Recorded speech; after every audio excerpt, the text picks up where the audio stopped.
मित्रांनो, दिल्लीतून आली सगळ्यात मोठी अपडेट. दिल्लीमध्ये जोरदार हालचाली. तर एकनाथ शिंदे यांच्या शिवसेनेला भाजपकडूनच थेट आव्हान.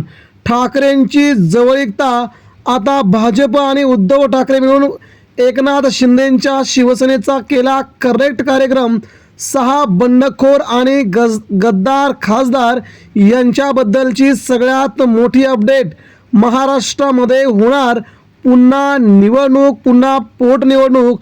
6 पैकी कोणकोणत्या मतदारसंघामध्ये होणार निवडणूक आणि महाराष्ट्रात सध्या ओम बिर्ला यांच्याकडून उद्धव ठाकरे यांच्या नेत्यांना थेट आले बोलावणं. मित्रांनो, बातमी महत्त्वाची आहे. दिल्लीमध्ये लोकसभा अध्यक्षांनी अखेर उद्धव ठाकरेंच्या पक्षाला म्हणजे शिवसेनेला दिल्ली या ठिकाणी बोलून आता पुढील कार्यवाही करण्यासाठी नवीन आखणी सुरुवात केली असून या राज्याच्या राजकारणामध्ये, देशाच्या राजकारणामध्ये तृणमूल काँग्रेस फुटली, त्यानंतर आप फुटली, त्यानंतर उद्धव ठाकरेंची शिवसेना फुटली. हे देशामध्ये कुठपर्यंत चालणार अशा प्रकारची खेळी भाजपचे वरिष्ठ नेते करत होते. मात्र त्यांना त्यांच्याच पक्षातून आता मोठा विरोध होत आहे. देशामध्ये लोकशाही शिल्लक आहे की नाही, का भारत देश हुकुमशाहीकडे चालला आहे, अशा प्रकारच्या सध्या भारतीय जनता पार्टीमध्ये दुहेरी संकल्पना समोर येत आहेत. यामुळे मित्रांनो, इथे सगळ्यात मोठा धक्का बसला एकनाथ शिंदे यांच्या शिवसेनेला. महाराष्ट्रात संजय राऊतांनी ज्या प्रकारे सांगितलं होतं, राज ठाकरेंनी त्या दिवशी त्यांच्या भाषणामध्ये ज्या प्रकारे सांगितलं होतं की नरेंद्र मोदी यांना फक्त बसवलेलं आहे. नरेंद्र मोदी आणि अमित शहा या दोघांना बाजूला सारून भारतीय जनता पार्टीच्या अंतर्गत भागामध्ये एवढा मोठा ज्वालामुखी आहे. तो ज्वालामुखी बाहेर आल्याच्या बरोबर संपूर्ण भारतामध्ये भाजपमध्ये खूप मोठा राजकीय भूकंप होईल आणि ती घडामोड आता घडण्यास सुरुवात झाली आहे.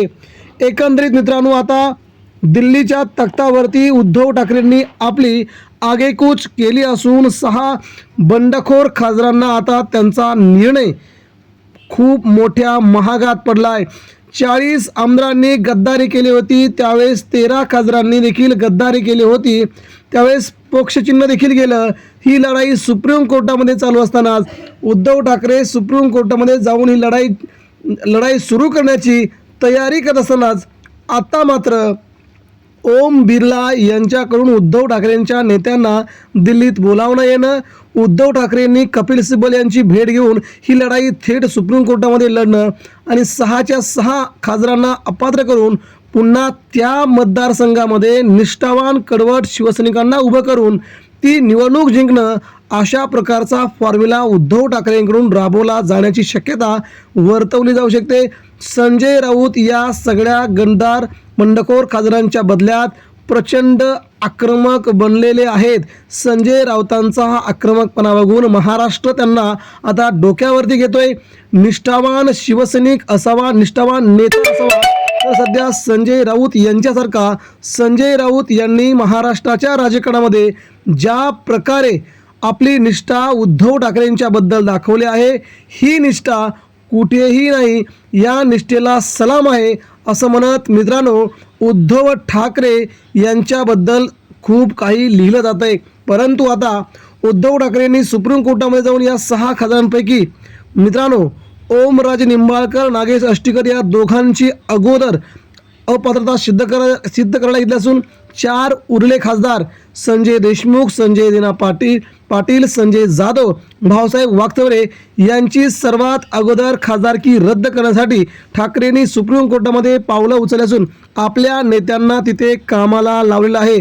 त्यामुळे महाराष्ट्रात हे 6 खासदार पुढील 1 महिन्यामध्ये अपात्र करून त्यांच्या भागामध्ये पुढील 6 महिन्यामध्ये निवडणुका घेण्यासाठी ठाकरेंनी आपला दौरा देखील आखला आहे. या 6 बंडखोर खासदारांच्या लोकसभा मतदारसंघात जाऊन उद्धव ठाकरेंनी आपली पक्ष बांधणी सुरू केली असून त्यांच्याच मतदारसंघात जाऊन त्या खासदारांना जशास तसं थेट आव्हान देण्यासाठी उद्धव ठाकरेंनी आपली खेळी खेळण्यास सुरुवात केली असून उद्धव ठाकरे उद्यापासून या 5 लोकसभा मतदारसंघात प्रत्यक्ष दौरा करत आहेत.